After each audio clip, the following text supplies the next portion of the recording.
and welcome back to Growing an Email List with MailChimp and Canva. Today we're going to talk about creating landing pages that draw new contacts. So, today we're going to start by hopping into MailChimp and under campaigns, clicking on landing page. So at the top, they want your landing page name. This kind of helps you differentiate between which pages are which. So where it says landing pages, what I put was for more info. Super simple. So I know that this is something that I want people to go to if they want more info. And your audience you select has 3 golden quills. So you want to use the template. Super easy. And I'm going to show you how to default it. So I clicked on choose your template. Scroll down, and one of my favorites is the blank one. I think I accidentally clicked another one, but it's pretty easy to go back. So with these ones, it's about to load. It's like a big blue screen. With these ones, you just, drag and drop different ones from it, but I like to go blank. So going back, we're going to scroll down a little bit. Scrolling down. There we go. Scrolling down a bit and picking the most basic blank page. So I can customize it the way that I want. So you click change template because I accidentally selected the first one. Yes, I'm sure. And then from there, it's going to load a blank canvas for you. They do have some drag and drop things like logo and then you have your enticing headline, but I'm going to start by changing the logo. I have to upload a couple things because I haven't done it yet. So what you're going to do is grab an image that you have already from your downloads or your desktop. You can drag and drop, or you can go to the file like I just did and select one. Let's see. I like my desk because it's pretty. So you select that one, and then you don't have to copy the URL, but you just select it, exit out of the box. Hold on. If you had an Instagram post, you can use that one also. But if you go back to your files, you click on, you can also do a GIF. Sorry about that. GIFs are fun too, but for this particular video, I just want to do the actual file. So let me go back there. I'm going to click that file and hit insert. So now, instead of logo, I have my desktop, right? So that's the thing at the top of the screen. You can change the size by sliding it back and forth, make it bigger. That's the size that I want. Save and close. So then you can change the background, right? So since I already have something there as far as an image versus just a logo, I'm going to keep my background basic, but I want to change the color. So you can pick a color. Like that's a good one. It's a bright yellow one. Oh, I like pink. That's my favorite color. So you can pick that, and then you can kind of pick variations of it. But that's the one that I decided to use. And now your headline goes right there. That's what grabs you. Less is more. Remember that.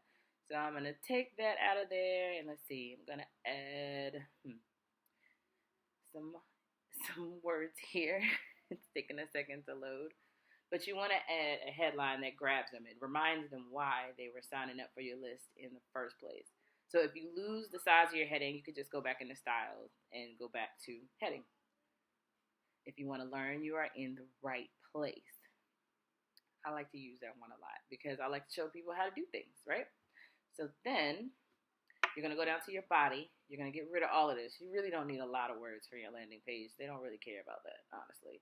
But you do want to give like a brief description as far as what they're signing up for. So I've kept it simple. Insert some compelling copy right here. Don't get too wordy because you start to lose people if they have to read a lot, unfortunately. But get a few words to kind of remind them why they were joining the list in the first place. Now we're done with that. Now this is the fun part. So that standard email and button thing, you want to always get their first name. So when you are sending reply emails, you can add the merge tag first name. So it makes it personal. So it's not like, hey girl, it's hey whoever that person is, or hello, or hi, whatever your greeting may be. So make sure you always at least get the first name. Now, this is where I always struggle. Studies have shown that blue button, if it stays blue, people are less likely to actually select it. I don't know what it is about the color. I don't know why it stays like that. But if that's your color, that's fine. We're still going to play with different things. So instead of hitting subscribe, because subscribe is so, 2019, sign me up. Let me know. Keep me in the loop. Like change the button language. You can play with that to however you want to play with it. The background, we want to keep that simple because if you change it, it looks like that. Like it's too much. Like I said, less is more. And then you can also change the font on it. I like to change the font from time to time just to kind of see what looks good with different buttons and see how it looks. So you can kind of play with the different fonts and see which one works best, like what works best with your brand and what do you want to leave it as. And I kind of like this one. I think I'm going to leave it there. All right, so now I'm going to scroll down. This is always the part that I have to remember because you can change the button color. And I always suggest changing the button color unless it fits into your brand and whatever else that you're doing. Because I actually know somebody this is very close to Bougie Blue, wink, wink. Wink with both eyes. So I guess that's a blink then, right? But you can keep it that color if it's in with your brand. But it's not necessarily with mine. So I'm going to find a color that better matches it, and I'm going to use the one that I have for the background so I can kind of keep it simple.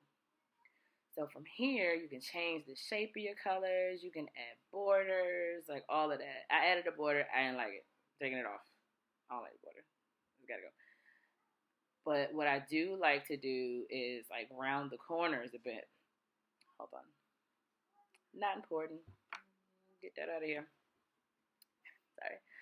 So what I do like to do is round the corners a little bit so it's not so boxy.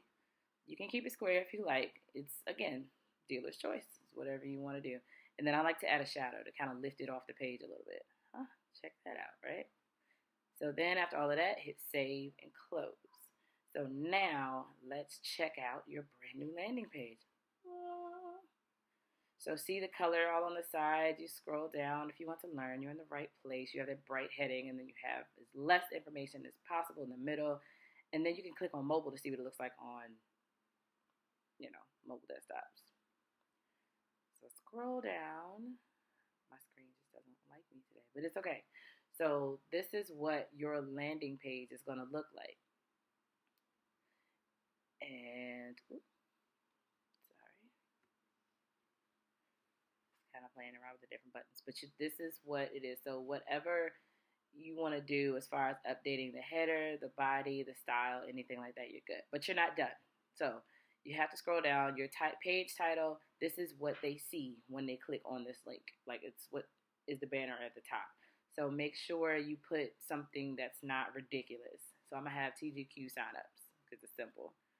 And then as far as your URL, they generate the one at the end. If you want, you can add your domain to it. That's a completely different monster and a completely separate video because I thought it was simple as doop, doop. It's not. But you make sure you don't put any spaces, kind of like your login. And I just put signups.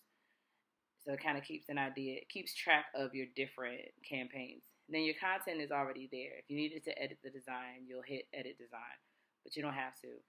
And audience and tags, that's a completely different day because you can definitely separate your audience into different tags. Tracking is a little more advanced, but we're not doing this. But right now we are ready to publish. Now hit publish, and then the little thingies come up. You start blowing dandelions over. Your landing page is now done. High five. High five that gorilla. So now it is live on the web. You click it, and then you can see what your landing page looks like to the public. This is what it looks like when people click on that and they add their information and sign me up. Right? Far cry from that blank page that they gave you in the beginning. And then it's not as crazy as some of the templates where it might have just had too much information. All right. So this is now your landing. Like you saw your landing page. MailChimp always says it's doing something special in the background. It's actually saving your information. So you can go away from it and it's still saving. Totally fine.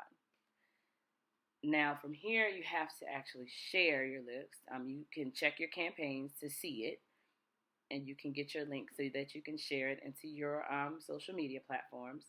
So for more info, that's where you are right there. And then you copy the URL so that you can take it into your website and have a link or add the pop-up. Or if you have LinkedIn, you can add it to your Linktree. Not LinkedIn, I'm sorry. Your Linktree. But that is it for today. Have a wonderful, wonderful day 3 of class, and tomorrow I'm going to show you a little bit more. So we're going to actually talk about your lead magnet. So I'm not going to go as deep in lead magnets because that's going to be completely your baby, but I'm going to give you an idea of how to jump into Canva to create it, and then some good guidelines as far as creating a lead magnet. So until tomorrow, I hope you enjoyed the video today, and keep learning.